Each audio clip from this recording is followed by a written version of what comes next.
نحمده ونستعينه ونستغفره ونؤمن به ونتوكل عليه ونعوذ بالله من شرور أنفسنا ومن سيئات أعمالنا من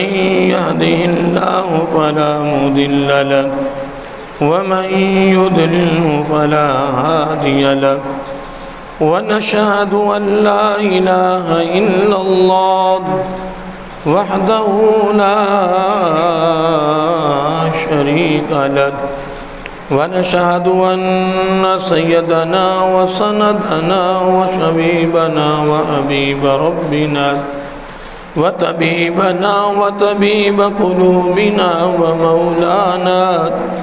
محمد المصطفى صلى الله تعالى عليه وعلى آله وأصحابه نجوم الهدى وأولياء أمتي وعلماء ملتي وأهل سنتي أجمعين أما بعد فأعوذ بالله من الشيطان الرجيم بسم الله الرحمن الرحيم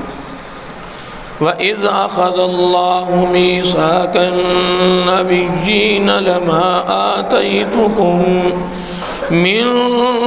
كتاب وحكمة ثم جاءكم رسول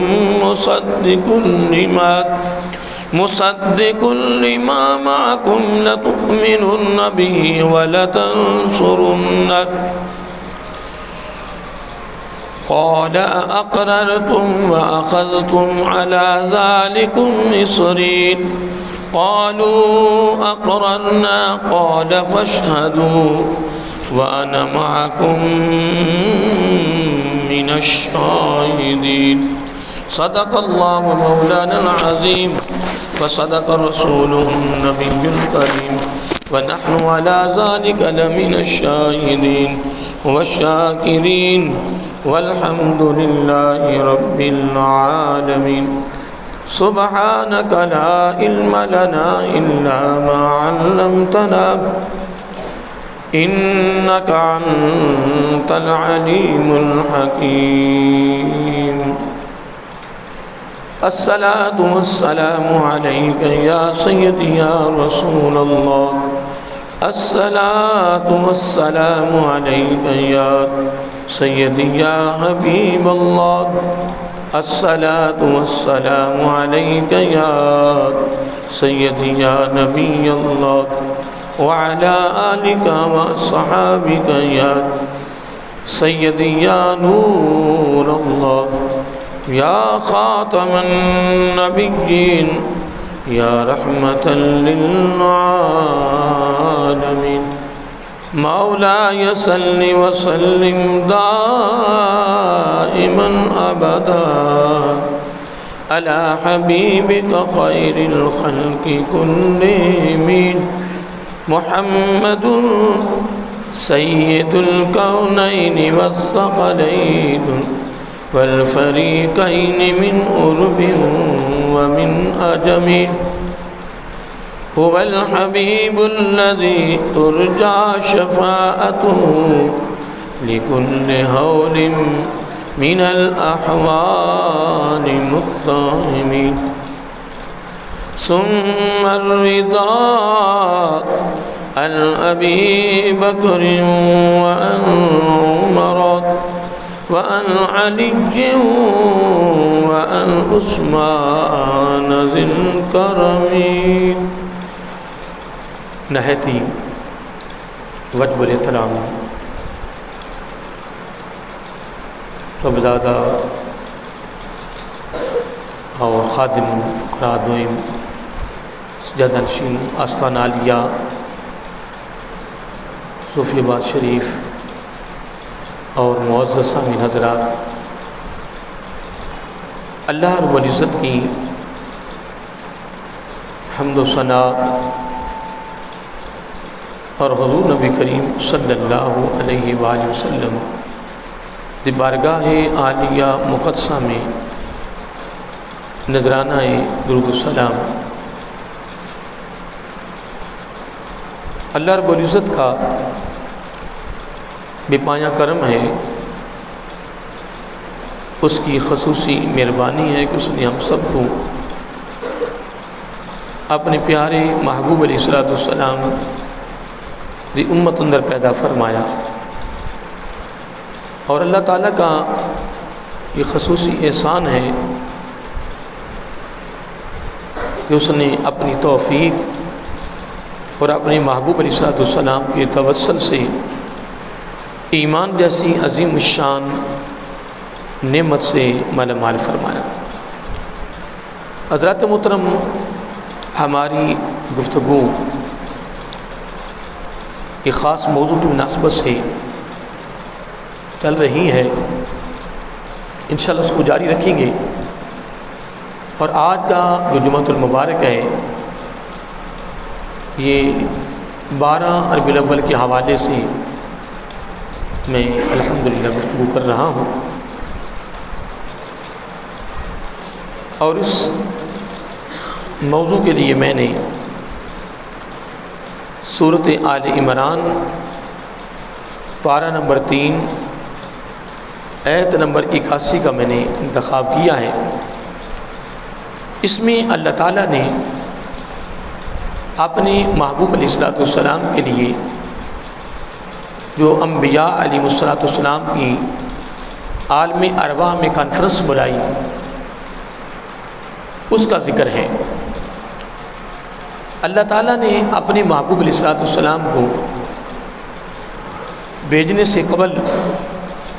تمام نبیوں کی ایک کانفرنس بلائی، ایک بہت بڑا جلسہ منتخب کیا، انعقاد کیا۔ اللہ تعالیٰ نے 2 ہی اجلاس کیے ہیں، ایک اجلاس اپنی توحید کا، اور ایک جلسہ اور ایک کانفرنس آپ نے کی ہے اپنے محبوب علیہ الصلوۃ والسلام کی رسالت کے لیے، اور ایک میں اللہ تعالیٰ نے، اور اس میں ایک فرق ہے کہ دونوں کانفرنسوں میں جو فرق ہے وہ یہ ہے کہ جب اللہ تعالیٰ نے اپنی ذات کے لیے اپنی توحید کا اور اپنے وحدہ لا شریک کا اقرار کروانے کے لیے، اعتراف کروانے کے لیے، ماننے کے لیے، تسلیم کرنے کے لیے جو اللہ تعالیٰ نے کانفرنس بلائی اپنی توحید کے لیے، اس میں اللہ تعالیٰ نے کوئی اس چیز کا تمیز نہیں کی، اللہ تعالیٰ نے اس میں کوئی شرط نہیں لگائی کہ اس میں فلاں آئے فلاں نہ آئے، فلاں شریک ہو فلاں نہ آئے، نہیں، اللہ تعالیٰ نے اپنی توحید کے لیے، اپنی توحید کے اقرار کے لیے، اپنی توحید کے اعتراف کے لیے جو اللہ تعالیٰ نے کانفرنس بلائی، اس میں اللہ تعالیٰ نے یہ بالکل کوئی شرط نہیں رکھی اس میں فلاں فلاں داخل ہو سکتے ہیں، نہیں، اس میں سارے شریک تھے، غیر مسلم بھی ان کی روح شریک تھیں اور مسلمانوں کے بھی، جتنی مخلوق جن کو اللہ تعالیٰ نے تخلیق کیا ہے سارے اس میں شریک تھے۔ اور جب باری آئی آقا علیہ الصلوۃ والسلام کی رسالت کی، آقا علیہ الصلوۃ والسلام کی عظمت کی، آپ کی رفت کی، آپ کے ذکر کی، تو میں قربان جاؤں، اللہ تعالیٰ نے اس کانفرنس میں فقط نبیوں کو دعوت دی ہے،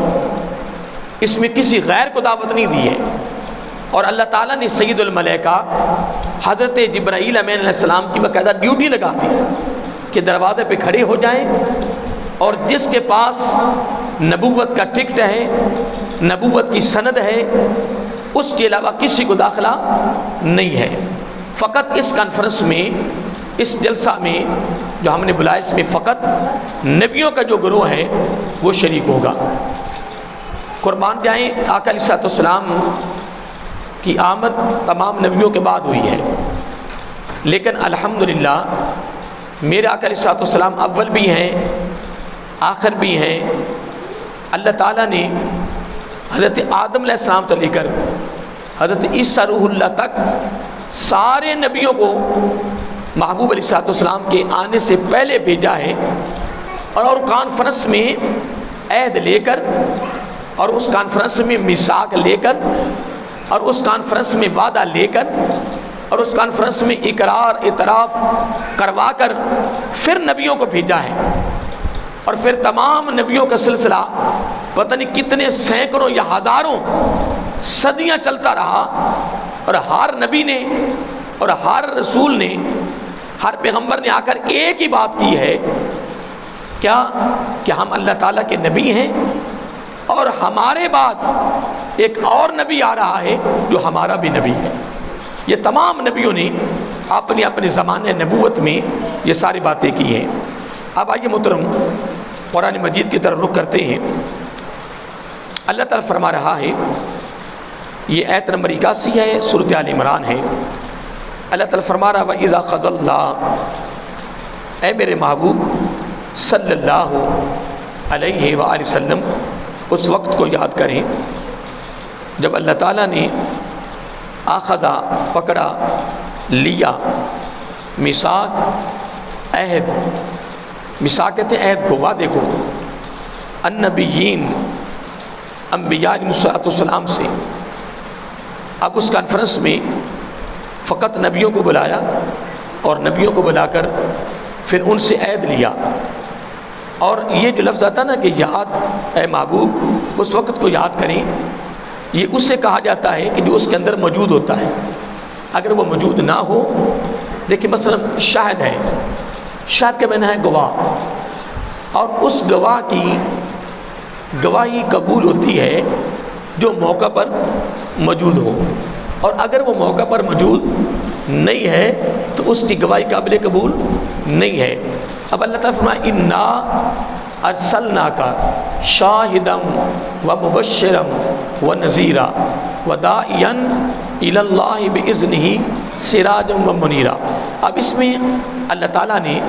اپنے محبوب علیہ السلام کی خوبصورت چند صفات کا ذکر کیا ہے، چند عرفتوں کا ذکر کیا ہے، چند آپ کی خوبصورت علامات کا ذکر کیا ہے، لیکن اس میں شروع میں فرمایا شاہد۔ اور آپ کو میں نے ابھی بتایا ہے کہ شاہد کا معنی یا شاہد کا مطلب یا اس کی تشریح یہ ہے کہ شاہد اس کو کہا جاتا ہے کہ جو موقع پر موجود ہو، اور اگر وہ موقع پر موجود نہیں ہے تو اس کو شاہد نہیں کہا جائے گا۔ دیکھیں قتل ہوتا بندہ، اب قتل ہو گیا ہے، اور ایک وہ شخص ہے جو عینی شاہد ہے، جو موقع پر موجود ہے، جس نے قتل ہوتا دیکھا ہے کہ قتل کون کر رہا ہے، کب ہو رہا ہے اور کہاں ہو رہا ہے۔ اور ایک وہ شخص ہے کہ جس نے قتل ہوا دیکھا ہے۔ اگر اس طرح کے ہزاروں میں اکٹھے ہو جائیں تو وہ گواہی وہ نہیں ہے جو موقع پہ دیکھی جا رہی ہے۔ اور یہ جو دیکھا جی میں دیکھا جی قتل ہوا تھا، وہ پھر پوچھتے ہیں بھی کیا آپ نے قتل ہوتے دیکھا ہے، آپ موقع پر تھے؟ نہیں، وہ کہتا نہیں جی میں نے تو دیکھا ہے کہ قتل ہوا پڑا ہے، قتل ہوا ہے۔ اب اس کی گواہی مضبوط نہیں ہے، اس کی گواہی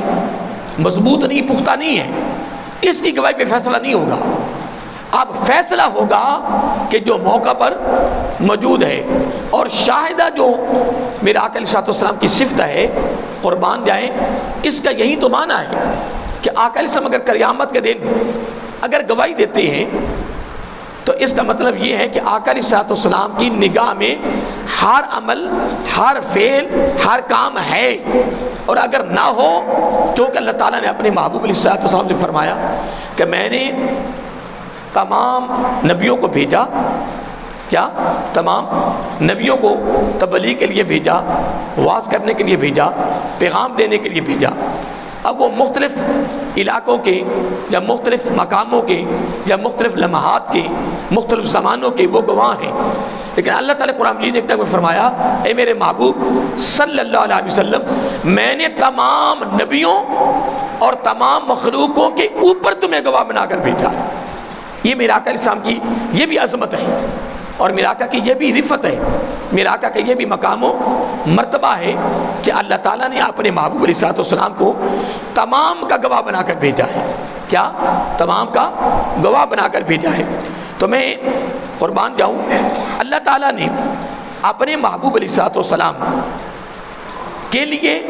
آپ کی عظمت کے لیے، آپ کی رفت کے لیے، آقا علیہ السلام نے آنا سب کے بعد ہے۔ کیا؟ آنا سب کے بعد ہے، لیکن قربان جائیں آپ کے آنے سے قبل دیکھیں، جب کوئی جلسہ ہوتا ہے نا، تو جلسے کے وقت ایک نقیب کا انتخاب کیا جاتا ہے۔ پہلے نقابت نہیں ہوتی تھی، پہلے کوئی نقابت کا اتنا رواج بھی نہیں تھا،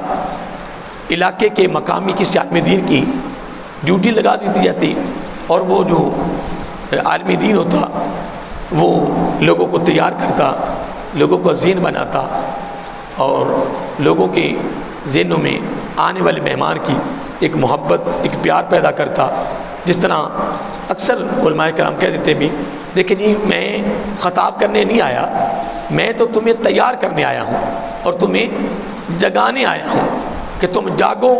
تم تیار ہو جاؤ، اس لیے کہ جو ہمارے آنے والے مہمان ہیں وہ بہت بڑے عالم دین ہیں، وہ بہت بڑی شخصیت ہے۔ اب یہ جو نقیب ہے یہ اب تیاری کروا رہا ہے۔ اب نقیب جو عالم دین، مقامی عالم دین ہے، وہ بھی تو نقابت کے فرائض ادا کر رہا ہے۔ اب وہ اہل حدیثوں میں ہو، وہ دیوبندیوں میں ہو، وہ اہل سنہ میں ہو، وہ اہل تشیع میں ہو، کسی میں ہو، لیکن ہر مسلک میں جو خاص مخصوص مہمان ہوتا ہے اس کے آنے سے پہلے اب وہ لوگوں کو تیار کرتا ہے، لوگوں کا ذہن بناتا ہے، لوگوں کے دل دماغ میں اس کی محبت پیدا کرتا ہے، لوگوں کے دل دماغ میں اس کی عظمت پیدا کرتا ہے، اس کا نام پیدا کرتا ہے، تاکہ آنے والے مہمان سے قبل یہ سارے تیار ہو جائے۔ پھر ابھی وہ آیا نہیں ہے، ابھی وہ جلسہ گاہ میں داخل نہیں ہوا، مسجد میں ابھی تک نہیں آیا، کانفرنس میں ابھی تک اس نے قدم نہیں رکھا، وہ تو کہیں انہیں بٹھایا ہوا ہے ابھی انہیں۔ اور اکثر ایسا ہوتا ہے کہ جب اگر خاص، جس کا خصوصی خطاب ہوتا ہے، جو خاص مہمان ہوتا ہے، اگر وہ پہلے آ جائے تو وہ کہتے ہیں ابھی تو محفل شروع ہوئی ہے، ابھی تو لوگ بھی نہیں آئے نا، ابھی تو جلسے کے اندر رونق بھی نہیں لگی ہے، تو اس کو کہیں لے جاتے ہیں اور کسی گھر میں اس کو بٹھا دیتے ہیں، کسی مقام پر بھی اسے بٹھا دیتے ہیں۔ اور اگر بہت بڑا مدرسہ ہو تو وہ جو ناظم اعلیٰ کا جو کمرہ ہوتا ہے، اس کا دفتر ہوتا ہے، اس میں بٹھا دیتے ہیں، یا خاص بڑے بڑے مدارس کے اندر کچھ مہمان خانے ہوتے ہیں، انہوں نے ایک مہمان خانہ بنایا ہوتا ہے، خوبصورت کمرہ، اس میں اس کو بٹھا دیا جاتا ہے۔ اور کیوں بٹھایا جاتا ہے؟ کہ یہاں بیٹھ جاؤ، رونق دوبالا ہو لے، لوگ جمع ہو جائیں،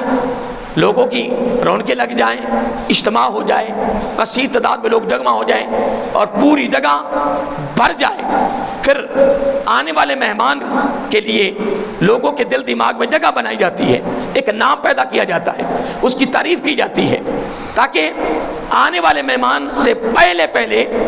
اس اجتماع میں، اس محفل میں، اس مجلس میں ہر آنے والے کے دل میں آنے والے مہمان کی قدر پیدا ہو جائے۔ کیا پیدا ہو جائے؟ قدر، ایک محبت پیدا ہو جائے، ایک عظمت پیدا ہو جائے، تاکہ جب وہ مہمان آئیں پھر توجہ سے اسے سنیں، محبت سے اسے سنیں، توجہ سے۔ اب اگر اہل حدیثوں کا ایک آنے والا مہمان، کوئی ان کا خاص خطیب، کوئی ان کا خاص علامہ، اگر اس کے آنے سے پہلے اگر اہل حدیثوں کا کوئی مقامی عالم دین کھڑا ہو کر اگر اس کی تعریف کرے، اس کی تعریفوں کے پہاڑ باندھے اور نعرے لگوائے، لوگوں میں جذبہ پیدا کرے، دیوبندیوں میں بھی ایسا ہو، سنیوں میں بھی ایسا ہو، شیعوں میں بھی ایسا ہو، تمہارے علماء کو جو عزت ملی ہے، تمہارے علماء کو جو مقام ملا ہے، جس کے لیے تم نے نقیب کو کھڑے کیا، کسی مقامی عالم دین کو کھڑا کیا، اور وہ تعریفوں کے پہاڑ باندھ رہا ہے اور تعریفیں کر رہا ہے، عظمت بیان کر رہا ہے، وہ علامہ ہے، وہ مفتی ہے، وہ شیخ الحدیث ہے، وہ شیخ القرآن ہے، وہ بڑا علمی شخصیت ہے، جب بولتا ہے تو موتی بھی کرتے ہیں، جب بولتا ہے پھول گرتے ہیں، جناب بہت اعلیٰ عالم دین ہے، وہ ہمارے مسلک کا بڑا خاص خطیب ہے۔ یہ کیا ہو رہا ہے؟ نہیں، یہ کیا بیان ہو رہا ہے؟ تعریف ہو رہی ہے، عظمت بیان ہو رہی ہے۔ تو محترم پھر یاد رکھیں، کوئی دیوبندی ہے، کوئی اہل حدیث ہے، کوئی سنی ہے، کوئی شیعہ ہے، تمام ان کے علماء جن کی وہ تعریف کر رہے ہیں، اب یہ علیحدہ بٹھایا ہوا ہے کہ رونق دوبالا ہو جائے، میرے جملے پہ غور کریں، ابھی اس کو علیحدہ بٹھایا ہوا ہے کہ رونق دوبالا ہو جائے، ابھی ان کے علیحدہ بٹھایا ہے، آنے نہیں دیا۔ یہ تمہاری عزت کے مطابق بات نہیں، تمہارا ایسے استقبال نہیں ہوگا، تمہیں ایسے جلسہ گاہ میں نہیں لایا جائے گا، تمہیں علیحدہ بٹھایا جائے گا، مہمان نوازی ہوگی، چائے پیش کی جائے گی، کوئی اور چیز پیش کی جائے گی، پھر ادھر جناب لوگوں کی تیاری ہو رہی ہے، لوگوں کو تیار کیا جا رہا ہے۔ یار کہاں دیوبندی، کہاں اہل حدیث، کہاں سنی، کہاں شیعہ، کہاں تمام تمہاری علماء جن کی اس عالم دین کے آنے سے پہلے تم گھنٹہ 2 گھنٹے 3 گھنٹے لگاؤ، ان کی وقت کیا ہے؟ لیکن خدا کی عظمت کی قسم، میرے آقا کے آنے سے پہلے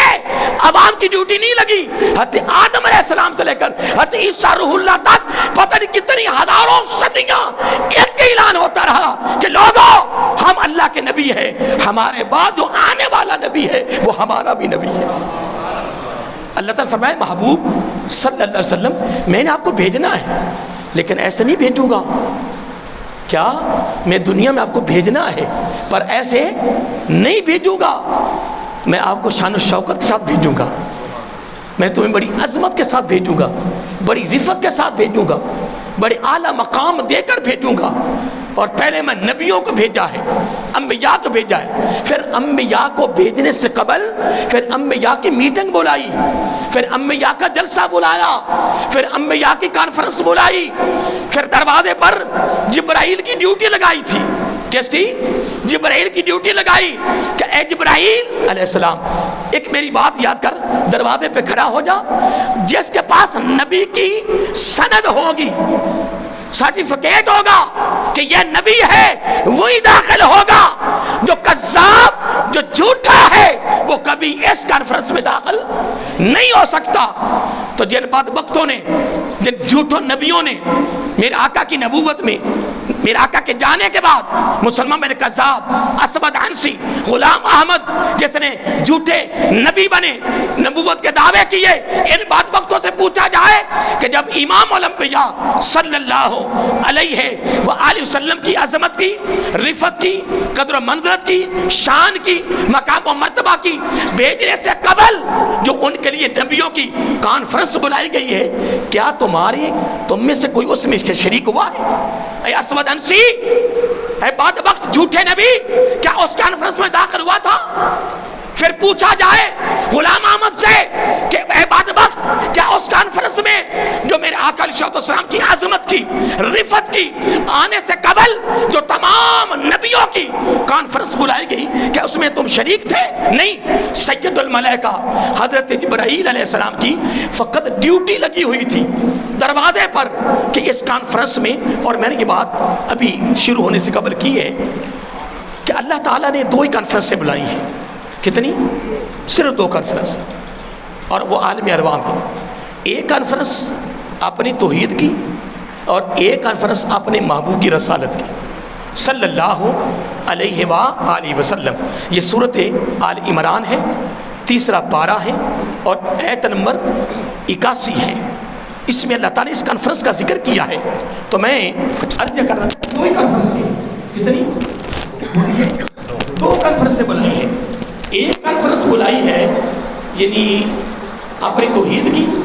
اور ایک میرے آقا کی رسالت کی۔ اب اس میں ایک فرق ہے، اس میں ایک فرق ہے کہ جو کانفرنس بلائی ہے اللہ تعالیٰ نے اپنی توحید کی، اپنی توحید کے اقرار کے لیے، اپنی توحید کے تسلیم کے لیے،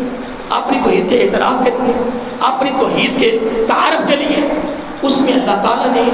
کوئی پابندی نہیں، کوئی شرط نہیں رکھی۔ اس میں جتنی مخلوق تھی ساری شریک تھی، جتنے تھے سب کی روحیں تھی اس میں۔ لیکن قربان جائیں، میرے پاس الفاظ نہیں کہ میں یہ جملہ کیسے بولوں، لیکن قربان جاؤں جب میرے آقا علیہ السلام کی رسالت کے لیے کانفرنس بلائی اللہ تعالیٰ نے، تو رب نے وہاں شرط رکھ دی کہ میرے محبوب علیہ السلام کی جو رسالت کی جو اپنے محبوب کی عظمت کی، جو اپنے محبوب کے تعارف کے لیے جو میں نے کانفرنس بنائی ہے، رب نے اس میں کمال نہیں کر دیا. فرمایا کہ ابراہیم علیہ السلام اور تو دروازے پہ کھڑا ہو. اس کانفرنس میں نبیوں کے علاوہ کوئی بھی داخل نہیں ہو سکتا. کیوں کہ یہ فقط میرے محبوب کی رسالت کی کانفرنس ہے. اندازہ لگائیں کہ توحید کے لیے کوئی شرط نہیں، ساری روحیں تھیں جس میں آلات کو رب نے اپنی توحید کا اقرار کروایا. لیکن جب آقا صلی اللہ علیہ وسلم کی رسالت کا، آپ کی عظمت کا اور آپ کے آمد کے لیے جو کانفرنس بلائی، اس میں فقط نبیوں کے گروہ تھے، نبیوں کے علاوہ کوئی اور شامل نہیں ہوا. اور اس میں دیکھیں اسٹیج سیکرٹری بھی خالق کائنات جس کو ہم رقیب کہتے ہیں، صدارت بھی اللہ تعالیٰ کی، تعریف میرے آقا کی، سارا اور پھر تقریر خطاب اللہ تعالیٰ کی ذات خود کر رہی ہے. سارے انتظامات اللہ تعالیٰ خود کر رہا ہے. اس میں خطاب بھی خالق کائنات خود کر رہا ہے. اور اس میں نبیوں کے علاوہ کوئی بھی شریک نہ تھا، نہ رب نے ہونے دیا ہے. اور اس میں فقط اقرار کیا تھا؟ دیکھیں قرآن مجید کے الفاظ ہیں. اور پہلے میں نے ایک بات کر دی ہے کہ ہر مسلک میں کیا، ہر مسلک میں یہ قانون ہے، یہ نظام ہے، ہر مسلک میں یہ رواج ہے کہ خاص خطیب کو فوراً اسٹیج پہ نہیں بلایا، جو کا خاص خطیب ہو، خاص مقرر ہو، اس کو کسی علیحدہ جگہ پہ بٹھایا جاتا ہے کہ بھی آپ یہاں بیٹھیں. تو مہمان نوازی اس کی ہوتی ہے. اور پھر ساتھ وہ الفاظ کہہ دیتے ہیں کہ دیکھیں آپ کو ایسے آپ کو نہیں بلائیں گے، ابھی تو رونق بھی نہیں لگی، رونق لگ جائے، لوگوں کو بہت بڑا اجتماع ہو جائے، لوگ جمع ہو جائیں اور وہ پنڈال سارا بھر جائے، وہ سارا حال جلسہ جو ہے وہ بھر جائے. پھر وہ خطیب جو ہوتا ہے، جو مقامی خطیب کھڑا ہوتا ہے، یا جس طرح آج پہلے تو میں نے بات کر دی ہے نا کہ یہ نقابت تو بعد میں کام شروع ہوا نا، یا نقابت کا ایک نام رکھا گیا. اب نقیبوں کے اندر بھی ذرا کثیر تعداد میں استادی شاگردی شروع ہو گئی. لیکن اس وقت یہ رواج ہوتا تھا کہ جب کسی خاص خطیب کو بلایا جاتا، مہمان کو بلایا جاتا، تو مقامی کسی ایک خطیب کو کھڑے کر دیا جاتا جو اچھا بولنے والا ہو اور روانگی کے ساتھ بولنے والا ہو. اس کو کھڑا کر دیا جاتا اور وہی نقابت کر رہا ہوتا اور وہی لوگوں کا ذہن بناتا، لوگوں کے دلوں میں آنے والے خطیب کی محبت پیدا کرتا، آنے والے مہمان کی لوگوں کے دلوں میں ایک جذبہ پیدا کرتا، لوگوں کا ذہن بناتا، لوگوں کے دل دماغ میں اس کی محبت پیدا کرتا، تاکہ آنے والے خطیب سے قبل جو سننے والے اس پنڈال میں یا جلسہ گاہ میں بیٹھے ہیں، ان کا ایک ذہن بن جائے. کیا؟ ان کا ذہن تیار ہو جائے، ان کے دل دماغ میں اس کی محبت پیدا ہو جائے. پھر وہ جو مقامی خطیب ہوتا ہے نا، پھر وہ آنے والے مہمان کی عظمت میں، رفت میں، اس کے علم کے بارے میں بڑی خوبصورت باتیں بیان کرتا ہے. وہ خطیب ہے جی، وہ ہمارے پاکستان کے، پوری دنیا کے ہمارے مشہور عالم دین ہیں. وہ شیخ الحدیث ہے، وہ شیخ القرآن ہے، وہ مناظر اسلام ہے، علمی شخصیت ہے، بڑا مطالعہ ہے ان کا، بڑی ان کی کتابیں لکھی گئی ہیں. پتہ نہیں کیا کیا بیان ہو رہا ہے. محترم، اگر ہم اپنے مسالک میں آنے والے مہمان کے لیے لوگوں کے دل دماغ میں اس کی ایک تعریف کے پہاڑ باندھے جائیں، استقبال کے لیے آنے سے قبل لوگوں کے ذہن بنائے جائیں، کہاں تم، کہاں ولی، کہاں سارے نبی، کہاں امام الانبیاء صلی اللہ علیہ وآلہ وسلم قربان نہ جائیں. اللہ تعالیٰ نے اپنے محبوب علیہ السلام کو ویسے دنیا میں نہیں بھیجا ہے کہ میرے محبوب تم چلے جاؤ، نہیں. پہلے کانفرنس بولا، کانفرنس فقط نبیوں کی، فقط رسولوں کی، فقط انبیاء علیہ السلام کے گروہ کی بلائی، اس میں کسی غیر کو شریک نہیں ہونے دیا. تمام نبیوں کو بلا کر، کانفرنس بلا کر، ایک بہت بڑا جلسہ بلا کر جس میں فقط نبی تھے، اس میں اللہ تعالیٰ نے ان سے یہی قرار کروایا اور یہی اعتراف کروایا، یہی عہد لیا، ان سے یہی میثاق لیا کہ تم نے کیا کرنا ہے. اپنے زمانے نبوت میں لوگوں کو یہی بتانا ہے کہ اللہ تعالیٰ ایک ہے اور میں اللہ کا نبی ہوں. لیکن ہمارے بعد ایک نبی آ رہا ہے، پھر اس کی تعریف کریں، اس کی عظمت بیان کریں، لوگوں کے دل دماغ میں اس کی عظمت پیدا کریں، پیار پیدا کریں، محبت پیدا کریں، انہیں بتائیں کہ لوگوں ہم بھی اللہ کے نبی ہیں، لیکن ہمارے بعد ایک نبی آ رہا ہے جس کی عظمت، جس کی رفت، جس کا مقام و مرتبہ، جس کی قدر و منزلت، جس کی شان و شوکت یہ ہے، تعریف کریں،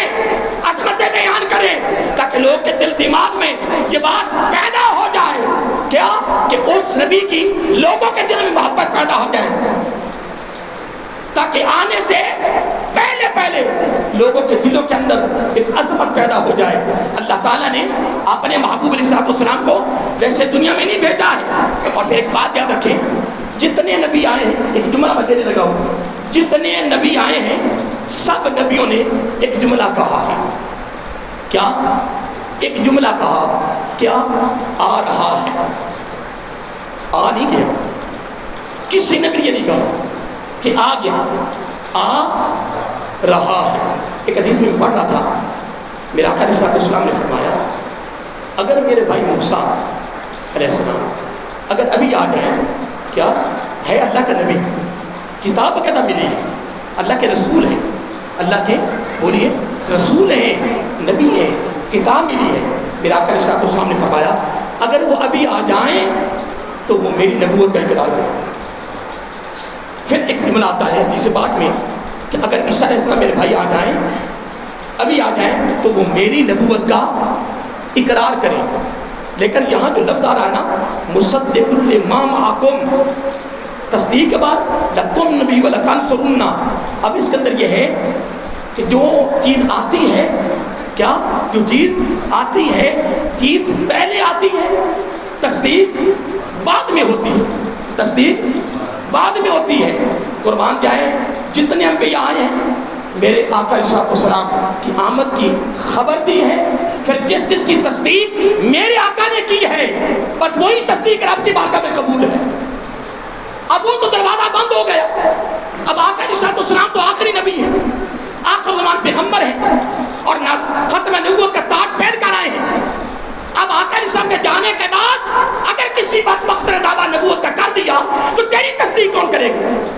پہلے انبیاء کی تصدیق تو میرے آقا نے کی ہے، تو جس کی تصدیق میرے آقا نے کی وہ تو نبی ہے، وہ تو رسول ہے۔ اور بدبختوں، میرے آقا کے جانے کے بعد جس جس نے دعویٰ کیا نبوت کا، اب فروف یہ لاؤ، سند یہ لاؤ کہ تمہاری تصدیق میرے آقا نے کی ہے۔ پھر کیا اس کانفرنس جو فقط نبیوں کی کانفرنس بلائی گئی، وَإِذَا أَخَذَ اللَّهُ مِيثَاقَ النَّبِيِّينَ، فقط نبیوں سے عہد لیا گیا، نبیوں کی کانفرنس تھی۔ میں نے یہ پہلے بھی بات کی ہے، رب اپنی توحید کی کانفرنس بلائے، کوئی تمیز نہیں، کوئی قانون نہیں، کوئی شرط نہیں ہے، سارے آئے تھے، اپنے بھی غیر بھی سارے آئے تھے۔ یہ جھوٹے نبی جو دعوے دینے کی ہیں ان کی روح میں بھی شریک تھی اس میں، لیکن قربان جاؤں الحمدللہ میں پہلے کہا کہ میرے پاس الفاظ نہیں ہے کہ جملہ میں کتنا خوبصورت بنا کے پیش کروں، لیکن قربان جائے جب میرے اور تیرے آقا علیہ السلام کی ماشاءاللہ عظمت میں، رفت میں جو رب نے کانفرنس بنائی، رب نے قانون بنا دیا، فرمایا بس میرے محبوب علیہ السلام کی عظمت کی کانفرنس میں وہی شریک ہو سکتا ہے جس کے پاس نبوت کی سند ہے۔ اگر اس کے پاس نبی ہونے کی سند نہیں ہے تو اس میں شریک نہیں ہو سکتا۔ تو میں نے پہلے بات کی ہے کہ اللہ تعالیٰ نے اپنے محبوب علیہ السلام کو ویسے نہیں بھیجا ہے، تمام نبیوں کو بھیجا ہے کہ جاؤ میرے محبوب صلی اللہ علیہ وسلم کے آنے سے قبل ان کی عظمتیں بیان کرو، رفتیں بیان کرو۔ دیکھیں میں نے پہلے مثال دی ہے کہ کسی عالم دین کوئی مسلک لے لیں، ہر مسلک میں خاص مہمان کے آنے سے پہلے رونق والا کی جاتی ہے، تیار کیا جاتا ہے، اور بلکہ اگر دو خطاب ہونا تو خصوصی خطاب سے قبل، چلو وہ جو نقابت کر رہا ہے عالم دین اس کی بات چھوڑیے، اگر خاص مہمان آنے سے قبل اگر ایک خطیب اس کا پہلا خطاب ہو تو پھر لکھا ہو خصوصی خطاب، تو وہ بھی کہہ دیتا ہے، وہ کہتا دیکھیں جی خطاب تو میرا ہے، ہو رہا ہے، میں خطاب کر رہا ہوں، لیکن خصوصی خطاب کے لیے میرے بعد خاص مہمان آ رہے ہیں، میں تو خطاب کیا کرنا ہے، یہ الفاظ ہوتے ہیں، میں تو صرف آپ کو تیار کرنے آیا ہوں، تمہارا ذہن بنایا آیا ہوں، خطاب تو اصل میں میرے بعد ہے۔ یار یہ باتیں کہاں سے آئی ہیں، یہ باتیں ہم نے کہاں سے لی ہیں؟ اگر ہم اپنے مولویوں کے لیے، اپنے خطیبوں کے لیے کام کریں تو قربان جائیں رب نے تو اپنے محبوب علیہ السلام کے آنے سے قبل کئی ہزار صدیاں نبیوں سے اعلان کروائے ہیں، نبیوں کو بھیج کر کرو نقابت میرے محبوب کی آمد کی، بناؤ ذہن لوگوں کے دلوں میں میرے محبوب کی محبت پیدا کرو، پیار پیدا کرو۔ کہ صرف فرق اتنا ہے محترم، جملے میں غور کریں، نبیوں نے آنے سے پہلے اتنا کہا آ رہے ہیں، اور نبی علیہ السلام کے آنے کے بعد قیامت کی صبح تک اگر گلیوں میں اگر جلسہ ہے، چراغاں ہے، کوئی جناب جھنڈیاں ہیں، یہ جو چمک ہو رہی ہے، اگر خوشیاں ہو رہی ہیں، الحمدللہ ہمارے آقا کا آنا بھی خوشی ہے۔ اگر میرے آقا چلے گئے ہیں، میرے آقا فوت نہیں ہوئے، میرے آقا کی نبوت جاری ہے۔ اگر ایک صدر جائے، ایک وزیر اعظم چلا جائے تو نیا آئے تو اس کا سارا نظام منسوخ ہو گیا۔ ایک نبی آتا تھا، جب دوسرا نبی آتا تو اس کی نبوت منسوخ ہو جاتی۔ میرے آقا کی نبوت جاری ہے یا نہیں؟ رسالت ہے یا نہیں؟ قرآن کا قانون ہے یا نہیں؟ میرے آقا کی شریعت ہے یا نہیں؟ تو الحمدللہ ایک حدیث میں آتا ہے، میرے آقا نے فرمایا میرا زندہ رہنا بھی میری امت کے لیے خیر ہے، میرا وصال بھی میری امت کے لیے خیر ہے۔ حدیث کے لفظ ہیں، میں تو گھوشنا مار رہا ہوں، اور تم کہو کہ نبی کے جانے کے بعد اب سوگ منائیں، نہیں، ہم سے نہیں ہو سکتا ہے۔ اس لیے محترم ہم تو برملا کہہ رہے ہیں الحمدللہ، نبیوں کو رب نے ہزاروں صدیوں، کیا ہزاروں صدیوں میں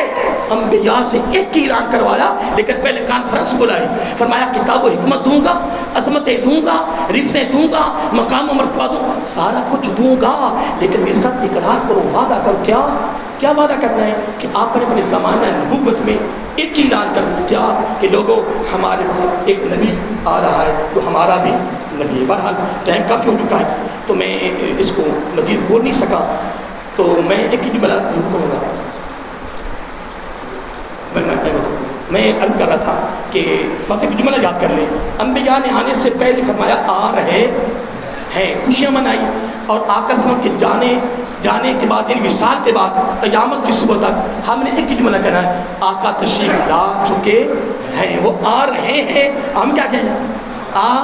گئے ہیں۔ اتنا جملہ ہے، کوئی بات لمبی چوڑی نہیں ہے، لیکن میں یہ کہوں گا میلاد مناؤ، سیرت اپناؤ، دو ہی شعبے ہیں، دو ہی جز ہیں، دو ہی ہیں میرے آقا صلی اللہ علیہ وسلم کے ذات کے رشتے ہیں، ایک میلاد ہے، ایک سیرت ہے۔ میلاد منایا جاتا ہے، جن آقا کے آنے کا ذکر کریں وہ اہل حدیث بھی کرتے ہیں، وہ دیوبندی بھی کرتے ہیں، وہ شیعہ بھی کرتے ہیں، وہ سنی بھی کرتے ہیں، سارے اگر آنے کا ذکر کرو تو یہی میلاد ہے، اور اگر آقا کی زندگی بیان کرو تو یہ آقا کی سیرت ہے۔ تو میلاد منایا جاتا ہے، سیرت منائی جاتی ہے۔ اللہ تعالی ہم سب کو آقا علیہ السلام کے آنے پر ذکر کرنا اور آقا کی سیرت کو اپنانے کی توفیق عطا فرمائے۔ تو دوسرا اعلان یہ کہ پیر کو انشاءاللہ عزیز جامع مسجد دربار علی صفی آباد میں ایک بڑا خوبصورت ہر سال پروگرام ہو رہا ہے، جو الحمدللہ 3-4 گھنٹے پروگرام ہوتا ہے، پھر اس میں باہر ایک بڑا اسٹال لگتا ہے جس میں مختلف کتابیں میں خود خرید کے لایا ہوں، کثیر پیسوں کی کتابیں وہ مفت دی جاتی ہیں، بڑی بڑی خوبصورت کتابیں ہیں جو ہماری زندگی کو خوبصورت بنانے کے لیے بہت بڑا اسٹال لگتا ہے۔ اس میں یعنی مختلف چیزیں ہوتی ہیں، کھانے کی بھی ہیں، پڑھنے کے لیے بھی ہیں، ماشاءاللہ یہ پیر والے دن یعنی 11-12 کی درمیانی رات بہت خوبصورت پروگرام ہوتا ہے۔ آپ سب کو دعوت ہے کہ آپ وقت نکالیں، تو انشاءاللہ اس کے بعد لوگوں کو بھی دعوت دیں تاکہ یہ رونق دوبارہ ہو جائے۔ تو اللہ تعالیٰ کی باتوں میں یہ دعا ہے کہ اللہ تعالیٰ ہم سب کو آقا علیہ السلام کی ادعاؤں کے مطابق زندگی بسر کرنے کی توفیق عطا فرمائے۔ وما علینا